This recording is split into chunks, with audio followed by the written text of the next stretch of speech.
Hey everybody, it's Paul with CDA. We're going to go ahead and go over ServicePower and copay. And so what we do with CDA and ServicePower is that in ServicePower, if there is a copay that's displayed, we will go ahead and auto import that for you. And then what we'll do, as you see right here, we'll give you an alert that a copay is needed. So what I want to do is I want to pull up a split screen right over here. And what I'm going to do is I'm just going to show you a picture of what ServicePower looks like. So this is a screen you're all familiar with.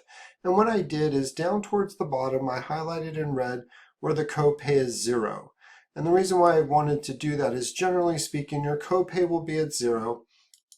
And right now we're on the main tab. So what I'm going to do is I'm just going to scroll over. I'm going to go over to Depot. And then in Depot, you'll see this is where we put in the copay. So over here on the left-hand side in red, you see it says copay 0. So if that was the case, what you would have saw in here, it would have been 0. Now what I'm going to do is I'm going to change the screen over to show $50 copay needed. So let's go ahead and do that. And so now what you see is there's a $50 copay needed. So what we'll do is we'll bring it over and we'll insert copay of $50. So Depot, proof of purchase / copay is where we put it. Now I'm going to click on the main tab. You can't see me clicking on the main tab because I have this picture up.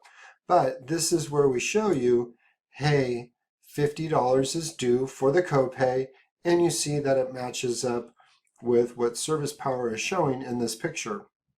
So again, if the copay said $75, we'll show $75. Then this would be 75. We go over to Depot, and lo and behold, it'll say 75 here. So whatever value is in here, I'm going to go to the main tab, that is the value we're going to show here. Then in this picture, in this split screen, where it says copay, whatever that amount is in ServicePower, that's the amount we're going to display in copay. So it's really that straightforward, pretty simple. Not much more to say about it, so that will conclude our video for ServicePower and copay.